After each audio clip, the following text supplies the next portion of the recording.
پھر بلوچستان میں اکبر بگٹی کا ایٹ دی اینڈ 10 سال بعد وہ اس کا شکار ہوا اور اس نے کہا کہ یہ واقعہ ہوا ہے لڑکی کا، یہ آپ کو پتا ہے۔ مسئلہ تو یہ کیا ایسا نہیں ہو سکتا تھا کہ اگر سپیکر سندھ اسمبلی ہاؤس رہ سکتا ہے کتنے سال سزا کے بعد، اور خورشید شاہ بھی رہ سکتا ہے 2.5 سال اپنی کوٹھی میں، تو کیا عورتوں کے لیے علیحدہ کوئی ایسی جگہ نہیں بنانی چاہیے تھی؟ کیا یہ نہیں لوگوں نے دیکھا کہ ان کو کیسے اریسٹ کیا گیا؟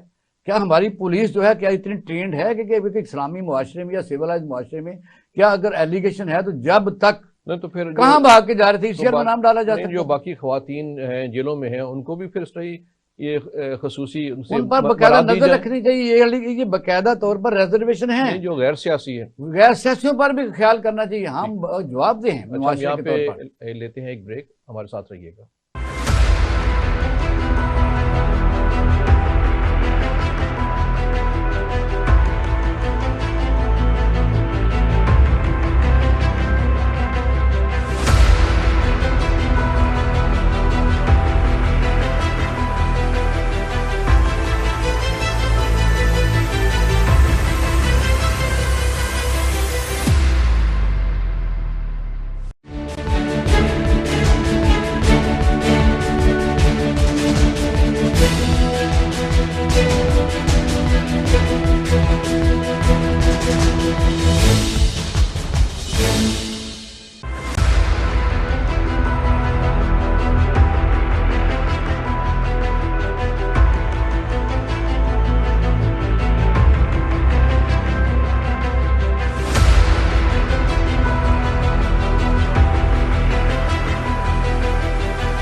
ویلکم بیک ناظرین، آپ دیکھ رہے ہیں پروگرام کار سرکار۔ ہمیں ابھی جوائن کیا ہے فاروق عادل صاحب نے۔ فاروق عادل صاحب ایک سینئر صحافی بھی ہیں اور یہ صدر پاکستان کے پریس سیکرٹری اور اسپیچ رائٹر بھی رہ چکے ہیں۔ ان کی معروضی سیاسی حالات پہ بڑی گہری نظر ہوتی ہے۔ فاروق صاحب، ابھی ہم پہلے تو بات کر رہے تھے جو سیاسی منظرنامہ ہے، ابھی ہم جو آخری ہم نے بات کی آپ کے آنے سے پہلے، یہ جو ایک عجیب قسم کی حکمت عملی اختیار کی پی ٹی آئی کی مین لیڈرشپ نے کہ الزام تراشی شروع کر دی کہ جی خواتین کے ساتھ جو اریسٹڈ ہیں ان کے ساتھ ناروا سلوک یا اس سے زیادہ بھی الفاظ استعمال کیے گئے، اور جبکہ ہماری اطلاعات یہ ہیں جو ہم نے معلوم کی کہ وہاں پہ بالکل سیکیور ہیں اور کوئی ان سے کوئی ایسی زیادتی نہیں ہوئی، اور ان کے رشتہ داروں نے بھی اس بات کو کنفرم کیا کہ کھانے ان کو گھر سے جا رہے ہیں اور بالکل سیکیور ہیں۔ تو آپ کا اس کے بارے میں، اس حکمت عملی کے بارے میں اور اس طرح کے الزامات کے بارے میں کیا خیال ہے؟ اچھا دیکھیں، اس حکمت عملی کی بنیاد کچھ اور ہے۔ ایک پولیٹیکل سائنس میں ایک ٹرم ہے ڈیماگوگ۔ ڈیماگوگ کیا کرتا ہے؟ ڈیماگوگ ایک ایسا فرد ہوتا ہے سیاست میں جس کے پاس کوئی منصوبہ نہیں ہوتا، کوئی پروگرام نہیں ہوتا، اس کی کوئی کارکردگی نہیں ہوتی، لیکن وہ الٹرا نیشنلزم کے نام پر اپنے گرد لوگوں کو جمع کر لیتا ہے، اور اس کے بعد اپنی پوری کاروبار سیاست جو ہے وہ پروپیگنڈے کے بل پر، گالی گلوچ کے بل پر، تشدد کے بل پر چلاتا ہے۔ کہ بالکل یہی صورتحال عمران خان کی ہے۔ تو عمران خان جب بالکل یعنی دیوار سے ٹکرا کے تباہ ہو گئے، انہوں نے خود کو برباد کر لیا، اس کے بعد انہوں نے ایسا غلیظ پروپیگنڈا شروع کیا جس کا کسی مہذب معاشرے میں کوئی جواز نہیں ہے۔ یہ صحیح اب ان کو یہ اندازہ جی اب ان کو میں سمجھ نہیں پایا آپ نے کیا کہا۔ آپ نے صحیح لفظ استعمال کیا، یہ شکریہ۔ اچھا دیکھیے، اب ان کو یہ اندازہ نہیں ہے کہ وہ خواتین کے بارے میں جو الزام تراشی کر رہے ہیں اس کے نتیجے میں ان خواتین پہ کیا گزرے گی جو جیلوں سے رہا ہو کے اپنی سوسائٹی میں آئیں گی۔ انہوں نے اس سے پہلے بعض دیگر لوگ، شہباز اور ایک اور ان کے ہیں جے یو آئی سے جوائن کیا تھا انہوں نے پی ٹی آئی کو، بہت ہی مالدار شخصیت ہیں، 75 سال کے، ان کے بارے میں یہی بات کہی جس کا کوئی جواز نہیں تھا، جس کی کوئی بنیاد نہیں تھی۔ بنیادی طور پر ان کا پورا کاروبار ہی الزام پر اور غلیظ الزام پہ چلتا ہے، اور یہی وہ کرتے چلے جا رہے ہیں، اور یہ بھی وہی ہے، اور ان کو اندازہ نہیں کہ اس کے نتیجے میں سوسائٹی میں کیا خرابی پیدا ہوگی، خود ان کے فالوورز میں ان کے لیے آگے چل کر کتنی نفرت پیدا ہوگی، اور وہ کتنے تنہا ہو جائیں گے۔ ٹھیک ہے جی، تو یہ بات ٹھیک ہے۔ اس سے پہلے ایک مبشر لقمان صاحب ہمارے ساتھ ہیں، انہوں نے بڑی ایک اہم خبر دی ہے کہ پی ٹی آئی کے جو سرکردہ رہنما ہیں کے پی سے، وہ اپنے 30-40 ساتھیوں کے ساتھ جلد ہی چھوڑ کر اور سیاسی پارٹیوں میں شامل ہو جائیں گے۔ ان کا یہ خیال ہے کہ وہ جے یو آئی کو پریفر کریں گے شامل ہونے کے لیے۔ آپ کی کیا اطلاع ہے اس کے بارے میں؟ ایسا ممکن ہو سکتا ہے، میں ظاہر ہے کہ میں مبشر صاحب جتنا باخبر نہیں ہوں، لیکن میں یہ سمجھ سکتا ہوں کہ عمران خان جس شخص کا نام ہے اور جو طرز عمل انہوں نے اپنی سیاست میں اپنے مخالفین کے لیے اور اپنے ساتھیوں کے لیے استعمال کیا، اختیار کیا، جو رویہ نفرت کا انہوں نے استعمال کیا، اور جو ان کی اپنے دائرے میں، یعنی ان کے اپنے سیاسی دائرے میں ان کے خلاف یا ان کی رائے سے اختلاف کرتا ہے، ان کے لیے جو طرز عمل انہوں نے اختیار کیا، ایسے لوگ تنہا ہو جاتے ہیں۔ ہم جانتے ہیں کہ 70 اور 80 کی دہائی میں اسی طرح کے کچھ لیڈرز پاکستان میں تھے، جب ان پہ برا وقت آیا تو وہ بالکل تنہا ہو گئے، تو وہ اب بھی تنہا ہوں گے، اور جو ایک سیاسی کلاس ان کے گرد جمع ہوئی ہے وہ یقیناً اپنے لیے نئے راستے تلاش کرے گی، اور کچھ چیزیں سامنے آنے شروع بھی ہو گئی ہیں۔ جہانگیر ترین کی صورت میں، فواد چودھری کی صورت میں، اس میں سے کچھ چلنے والی چیزیں ہیں اور کچھ چلنے والی چیزیں نہیں ہیں جو بیٹھ جائیں گی، لیکن بہرحال پی ٹی آئی کے گرد یا عمران خان نے اپنے گرد جن لوگوں کو جمع کیا ہے، جب ان کی آنکھیں کھلیں گی تو یقیناً وہ اپنا سیاسی مستقبل طے کریں گے، اور یہ زیادہ وقت نہیں ہے اس میں، بس یہ چند دنوں میں ہو جائے گا۔ جی ٹھیک ہے۔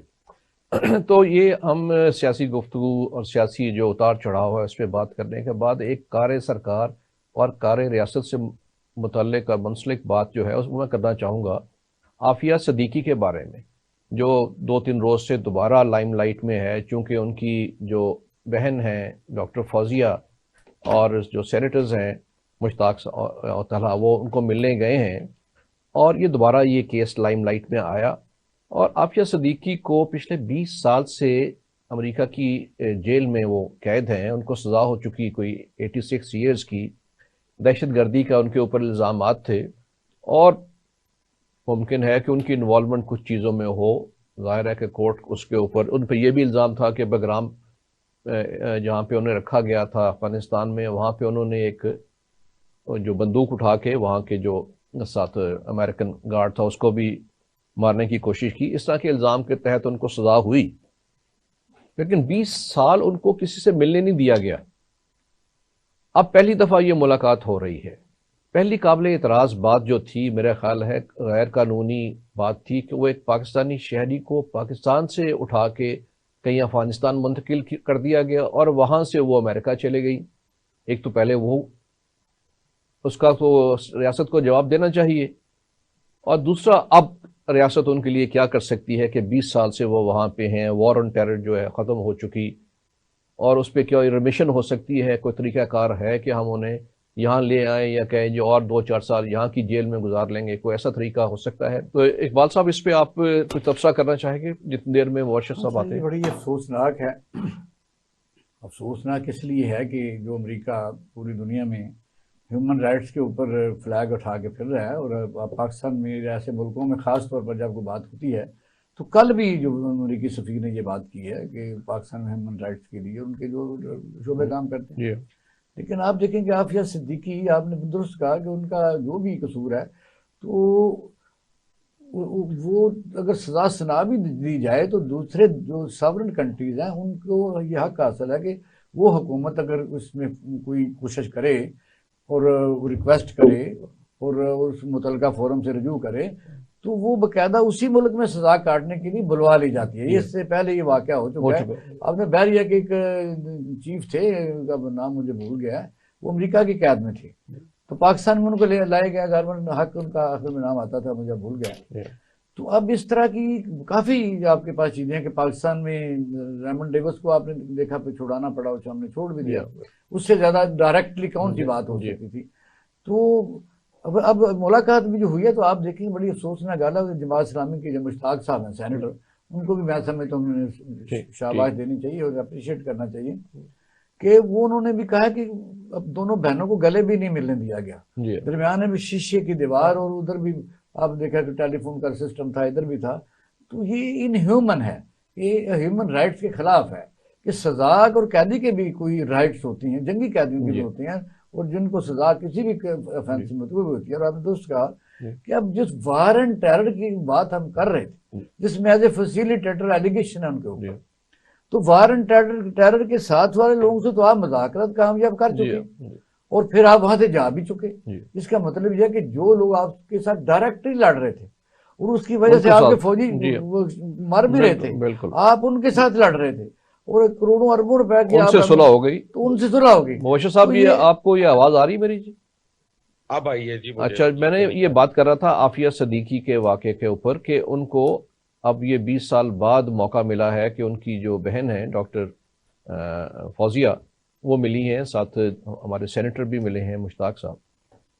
تو میں یہ بات کرنا چاہ رہا تھا کہ جو بھی ان پہ الزامات تھے، لیکن جس طریقے سے یہاں سے ان کو لے جایا گیا، پاکستانی شہری تھیں، یہاں سے افغانستان غائب کر دیا گیا، افغانستان سے امریکہ میں غائب کر دیا گیا، وہاں پہ پھر الزامات باقی جو بھی سچ اور جھوٹ ہو سکتے ہیں کہ انہوں نے گن اٹھا کے فائر کیا، یا ان کے اوپر ٹیررزم پہ کا الزام تھا، یا ان سے دستاویزات نکلی کہ وہ کرنا چاہ رہی ہیں. اب یہ 20 سال گزر گئے ہیں، اس 20 سال کے دوران ملنے نہیں دیا گیا. وار آن ٹیرر از اوور، ان سے صلح صفائی ہو گئی جن کے ساتھ لڑ رہے تھے. یہ جو درمیان میں لوگ تھے وہ ابھی تک پسے ہوئے ہیں. تو ہم ان کے لیے کیا کر سکتے ہیں کہ یعنی اگر کچھ تھوڑی ان کو رعایت دیں، پاکستان میں آ جائیں، کچھ سال یہاں گزار لیں، تو یہ ممکن ہے؟ پورا ویسٹرن جو ایک آپ سمجھیں تھنک ٹینک لگا ہوا ہے عمران خان کو یہاں سے نکالنے کے لیے کہ کسی طرح ان کو نکال کے لے جائیں. تو اس سے سواپ کر لیں، آپ سواپ کر لیں. ایک وہ ڈاکٹر آفریدی کو بلا لیں اور ایک عافیہ کو بلا لیں. میرا مطلب ہے اور آپ کا کوئی حل نہیں ہے. کیونکہ دیکھیں جو مجبور قومیں ہوتی ہیں، جو مظلوم ممالک ہوتے ہیں، ان بیچاروں کا تھریش ہولڈ لیول جو ہوتا ہے وہ بڑا کم ہوتا ہے. اس کو ہمیں ایکسیپٹ کرنا چاہیے. یہ ہم اس میں جو ہے نا باتیں کرنا آسان ہے، لیکن بحیثیت حکمران اس کے اوپر ایکٹ کرنا بڑا مشکل ہوتا ہے. ہم پوزیشن آف پاور سے آپ نیگوشیٹ کرتے ہیں کسی سے، پوزیشن آف ویکنس سے آپ نیگوشیٹ نہیں کرتے. تو دیکھیں بات یہ ہے کہ جہاں تک ڈاکٹر عافیہ کا معاملہ ہے، میرا خیال ہے کہ کبھی بھی کسی بھی دور حکومت میں حکومتی سطح پہ اس کو اٹھایا ہی نہیں گیا. عمران خان کے پاس بہت بڑا موقع تھا.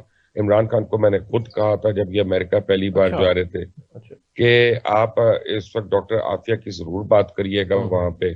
ان کا ہاں میں کروں گا، اور وہاں پہ he just did not even discuss that, ایک پاسنگ ریمارک تھا اینڈ دیٹ واز اٹ. آپ اس طرح سے جب آپ کو آپ کی ضرورت تھی نا ان کو ڈیل کرانے کے لیے طالبان سے اور سارا کچھ کرنے سے اور ایگزٹ آف امریکہ، تو آپ نے ان کے ہزاروں لوگوں کو اسلام آباد میں ہاؤسنگ کر دیا، آپ نے ان کو ویزے دے دیے، آپ نے 3 مہینے ان کو رکھا وہاں پہ اور پھر ان کو نکلنے دیا آرام سے. ان کے فیسیلیٹیٹرز جو ہیں وہ ابھی تک اسلام آباد میں ہیں اور ایک ایک کر کے ان کے ویزے لگ رہے ہیں اور ان کو جایا جا رہا ہے، but they are staying over there. وہ ٹائم تھا آپ اس سے نیگوشیٹ کرتے کہ بھائی تم تو 60,000 لوگ ہمارے تھرو نکلوا رہے ہو، ہم تم سے ایک بندہ مانگ رہے ہیں، تمہاری مہربانی کر لو اپنا، ہم بھی کچھ اسٹرانگ ہو جائیں گے، چلو پولیٹیکلی اسٹرانگ ہو جائیں گے. لیکن نہیں کیا کیونکہ آپ کا کردار کمزور تھا اور آپ کا وہ موٹو نہیں تھا، آپ کی وہ انٹینٹ نہیں تھی. اب ڈاکٹر عافیہ صدیقی جو ہے نا وہ اس طرف ایک خاتون نہیں ہے، وہ ایک سمبل ہے. وہ سمبل ہے اسٹرگل کا، مظلومیت کا، بربریت کا، ہر طریقے سے. اور ان کے اوپر جو بھی الزامات ہیں وہ الزامات یہ ہیں کہ انہوں نے یہ کوشش کی. وہ الزامات یہ نہیں ہے کہ ان کی وجہ سے یہ ہو گیا. بعض ان کو کہتے ہیں کہ جی انہوں نے پانی کو یا واٹر ٹینکس کو پوائزن کیا، لیکن اس سے کسی کی ڈیتھ نہیں ہوئی، وہ پہلے پکڑی گئی جو ان کے بقول. میں اپنی بات نہیں کرتا. تو اس میں بھی تخفیف ہونی چاہیے، بالکل ہونی چاہیے. لیکن جو ہیومن رائٹس کی بات کر رہے ہیں ہمارے محترم دوست، میں ان کو بتاؤں ہیومن رائٹس آپ کا اور ہمارا مسئلہ ہے، باہر کی دنیا میں کوئی مسئلہ نہیں ہے. ورنہ گوانتانامو بے ہی نہ ہوتا، ورنہ نیورمبرگ ٹرائل میں کون سے ہیومن رائٹس ہو گئے تھے، اور چیزوں پہ کہاں پہ ہو گئے تھے. خدا کا خوف کرے، یہ ہیومن رائٹس ہمارے اوپر تھوپے جاتے ہیں. اپنے لیے تو بلیک لائیوز میٹر آپ نے دیکھ لیا کہ کیا ہوا وہاں پہ، کتنے لوگ اس سے مر گئے. امید ہے ہماری بات سن رہے ہیں آپ فاروق عادل صاحب. یہ جو عافیہ صدیقی پہ بات ہو رہی تھی، تو آپ اس پہ کیا کہیں گے؟ اچھا، جب آپ ذکر کر رہے تھے کہ ان کے ساتھ بہت سارے مسائب ہوئے اور زیادتی ہوئی جی اور ان کو گم کر دیا گیا، تو جب کراچی سے ان کو اغوا کیا گیا اور اس ظالمانہ طریقے سے اغوا کیا گیا، تو ان کا ایک بہت گود کا بچہ تھا، ہاں، وہ لاپتہ وہ رہے. اس دوران گرا اور مر گیا. تو یہ اس قدر یعنی ظالمانہ طریقے سے انہیں پکڑا گیا، اور اگر ان پہ کوئی الزام تھا تو اب 20 برس کی سزا کافی ہوتی ہے، تو یہ ہو جانے چاہیے. لیکن جو بات میرے لیے تشویش کی ہے وہ یہ ہے کہ پاکستان کے اندر سے کوئی، جیسے مبشر صاحب کہہ رہے تھے، کوئی سنجیدہ کوشش ہوئی نہیں. کیسے؟ اس طرح سے کہ جیسے مبشر صاحب نے کہا کہ عمران خان سے کہا گیا. میری آواز آ رہی ہے آپ جی کو؟ آ رہی ہے، جی آ رہی ہے، بالکل آ رہی ہے. عمران خان کو مشورہ دیا کہ وہ جا کے وہاں اس مسئلے کو ریز کریں، تو انہوں نے ایسا نہیں کیا. اسی طرح شاید کسی اور قرآن نے بھی نہیں کیا، جی اور اس کی وجہ بھی بتا دی مبشر صاحب نے کیا. اس کے بعد اب یہی ہوتا ہے کہ پاکستانی سوسائٹی کو آواز بلند کی جائے اور ایک رائے بیدار کی جائے، تاکہ حکمرانوں پہ بھی دباؤ بڑھے اور امریکہ پہ بھی دباؤ بڑھے. یہ ایک درست حکمت عملی ہوتی ہے. لیکن یہ موجودہ دور میں جیسے سینیٹر مشتاق احمد خان صاحب گئے اور بڑا کام کیا، بہن کی جیسے بھی سے بھی ہوئی، ایک ملاقات بھی کرا دی. لیکن میں کہنا یہ چاہتا ہوں کہ سینیٹر مشتاق صاحب کی کوشش میں بھی مجھے سنجیدگی سے زیادہ اور یعنی پوائنٹ سکورنگ زیادہ نظر آتی ہے. مثلا اب تک ان کے جو پیغامات وہاں سے آئے اس میں جی میں رو رہا ہوں، جب میں رو چکوں گا تو اس کے بعد اپنی قوم کو جگاؤں گا، وغیرہ وغیرہ. اب تک انہوں نے ہمیں یہ نہیں بتایا کہ ان کی کن لوگوں سے ملاقاتیں ہوئی، اس کی قانونی پوزیشن کیا ہے، کیا حکمت عملی ہو سکتی ہے کہ ہم پاکستان میں اختیار کریں عوامی سطح پر، سرکاری سطح پر، اور اس کے بعد کوئی یعنی عافیہ کو لانے کے لیے سرگرمی شروع ہو سکے. تو ابھی تک تین چار دن سے مشتاق صاحب وہاں ہیں، لیکن ان کی طرف سے کوئی سوائے جذباتی باتوں کے اور کچھ سامنے نہیں آیا. تو اس سے میں تو یہ سمجھتا ہوں کہ ابھی تک کوئی سنجیدہ اس پر کوئی کوشش ہوئی نہیں. ہاں، یہ آپ کی بات میں وزن ہے، اور یہ چونکہ 3-4 روز سے وہ صرف یہ کہہ رہے ہیں میں بتاؤں گا، یعنی یہ لالی پاپ آگے کیا جا رہا ہے. ابھی میں رو رہا ہوں. ہاں، ابھی رو رہا ہوں، میں ذرا آنسو پہنچ لوں. تو مبشر صاحب یہ جو بات کر رہے ہیں فاروق عادل صاحب کہ سینیٹر مشتاق خان صاحب نے ایک اچھا ایفرٹ کی اور اس سے نتیجے میں ملاقات ہو گئی، لیکن ان کا یہ خیال ہے کہ اس کے بعد وہ ایک پوائنٹ سکورنگ میں لگ گئے ہیں اور باتیں واضح نہیں کر رہے کہ وہاں کیا بات ہوئی. کیا وہ کہہ رہے ہیں کہ میں ابھی بتاؤں گا، یہ بتاؤں گا، اس کے علاوہ کوئی بات نہیں کر رہے. اس کی کیا وجہ ہے؟ نوید صاحب مجھے تو وجہ نہیں پتا، لیکن مجھے اتنا پتا ہے کہ آپ کو پتا ہے کہ اس لیول پہ جب باتیں ہوتی ہیں، ہم لوگ ایز جرنلسٹ بھی جب ملتے ہیں لوگوں کو، تو کچھ باتیں تو ہم بتا سکتے ہیں اور بہت سی باتیں ہم نہیں بتا سکتے، کیونکہ کافی آف دا ریکارڈ ہوتی ہیں چیزیں. کئی باتوں پہ منع کیا ہوتا ہے، کئی باتوں پہ ہمیں خود بھی خیال ہوتا ہے. تو میرا خیال ہے کہ کسی کی گڈ انٹینشن کو ڈاؤٹ نہیں کرنا چاہیے. ان کی اچھی انٹینشن ہے، انہوں نے اچھے کام سے گئے. اللہ تعالیٰ ان کو یعنی اسٹرینتھن کرے کہ وہ مزید اس میں نہ صرف بتائیں بلکہ ان کو لانے کا کوئی سبب بن جائیں. میرا نہیں خیال کہ اس پہ ہمیں اس سے زیادہ دیکھنا چاہیے، بیکاز ہمیں پتہ نہیں ہے کہ ان کی کیا مجبوری اور کیا ان کو روکا گیا، کیا ان کو اجازت دی گئی ہے بات کرنے کی بیکاز آف دیٹ میٹنگ.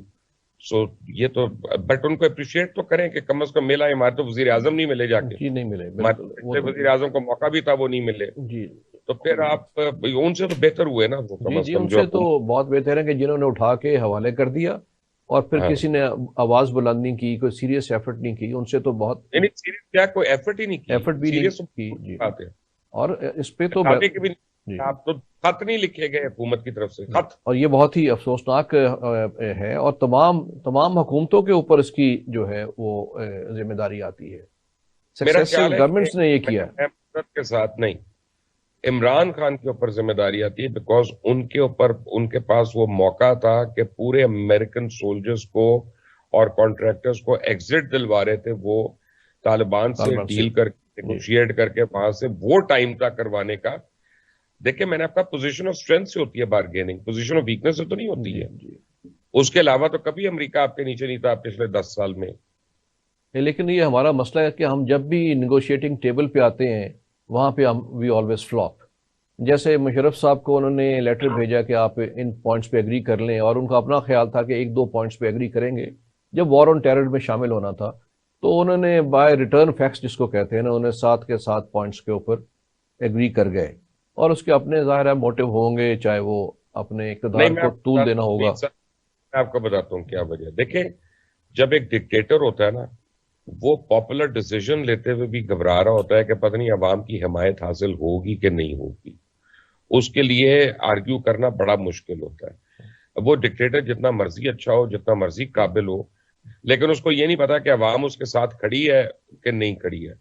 تو پھر وہ اپنی کانسٹیٹوئنسی ڈیولپ کر رہا ہوتا ہے. مشرف صاحب نے امریکہ میں اپنی کانسٹیٹوئنسی ڈیولپ کی، آرمی میں اپنی کانسٹیٹوئنسی ڈیولپ کی.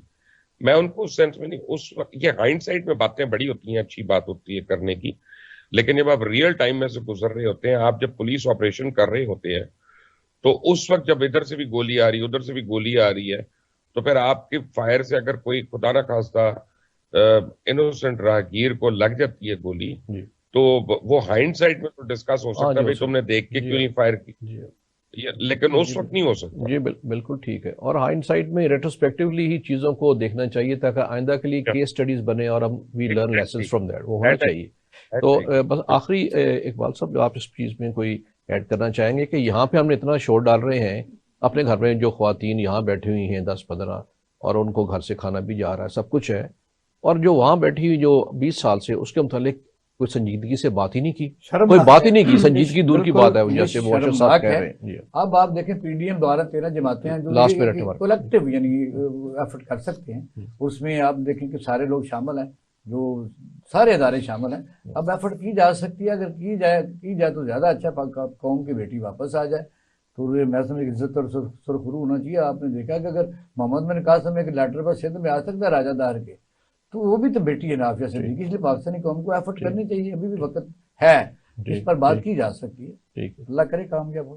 جی بہت شکریہ. تو فاروق صاحب، میں یہ بات کر رہا تھا کہ یہاں پہ ہم یہ آواز اٹھا رہے ہیں آج، یہ پی ٹی آئی کے گھر میں، یہیں پہ کی جیل میں، یہاں پہ جو خواتین ہیں چند روز سے ہیں، محفوظ ہیں، کھانا گھر سے جا رہا ہے، اس کے اوپر تو ساری دنیا میں واویلا کر رہے ہیں اور غلط الزامات لگا رہے ہیں، جس کو آپ کہہ رہے ہیں کہ غلیظ الزامات بھی لگا رہے ہیں.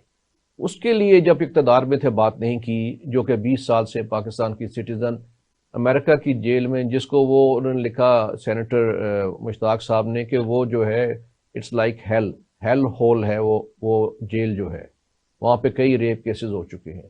تو اس سے متعلق کوئی بات نہیں کہ یہ دوگلا پن کیا ہے فاروق صاحب؟ نوید الہی صاحب، دیکھیں، عمران خان امریکہ کے خلاف نعرہ لگا کر انہوں نے پاکستان میں سیاست کی ہے، لیکن 2014 میں جب ان کے دھرنے کی وجہ سے چینی صدر پاکستان میں نہیں آ سکے، ہم آپ دونوں ایک جگہ پر تھے اور اس سارے معاملے کو دیکھ رہے تھے ایک ساتھ بیٹھ کے. تو اس موقع پر ایک صاحب نے کہا تھا، اور بالکل درست کہا تھا، کہ اس شخص نے پاکستان کے ہاتھ پاؤں باندھ کر امریکہ کے سامنے پھینک دیا ہے. اور پھر وقت نے ثابت کیا کہ عمران خان امریکہ کے مہرے ثابت کیے. انہوں نے اکنامک کوریڈور کا راستہ روکا، انہوں نے پاکستان کے مفادات پر سودا کیا، اور سب سے بڑا سودا انہوں نے کشمیر پر کیا، اور وہ اس سودے کی بنیاد وائٹ ہاؤس میں ٹرمپ کے ساتھ خفیہ گفتگو میں پڑی. تو عمران خان تو ہے ہی امریکی مورا، ان کا کوئی پاکستانی مفادات کے ساتھ، پاکستان کے جذبات کے ساتھ، عوام کے جذبات کے ساتھ کوئی لینا دینا ہے نہیں. بہت شکریہ. میں اپنا مجھے ایک جملہ اگر آپ کہنے کی اجازت دیں تو میں گزارش یہ کرنا چاہ رہا ہوں کہ جیسے مبشر لقمان صاحب ہیں، اس طرح سے اور بہت سارے مؤثر صحافی ہو سکتے ہیں جو یہ کوشش کریں، یہ جاننے کی کوشش کریں کہ پاکستان میں گزشتہ 20 برس سے اگر کوئی آواز عمران خان کی حکومت کے علاوہ عافیہ کے بارے میں بلند نہیں کی تو اس کی ہڈن وجوہات کیا ہیں. اس پہ ہمیں جاننا چاہیے. جب تک یہ وجوہات ہم نہیں جان پائیں گے اس وقت تک شور و غوغا ضرور ہوتا رہے گا، لیکن کچھ سنجیدہ کوشش. جی بالکل ٹھیک ہے، اس پہ بالکل تحقیق و تفتیش اس پہ ہونی چاہیے. بہت شکریہ اقبال شاہد صاحب، بہت شکریہ مبشر لقمان صاحب، فاروق عادل صاحب، آپ کی شرکت کا بہت شکریہ.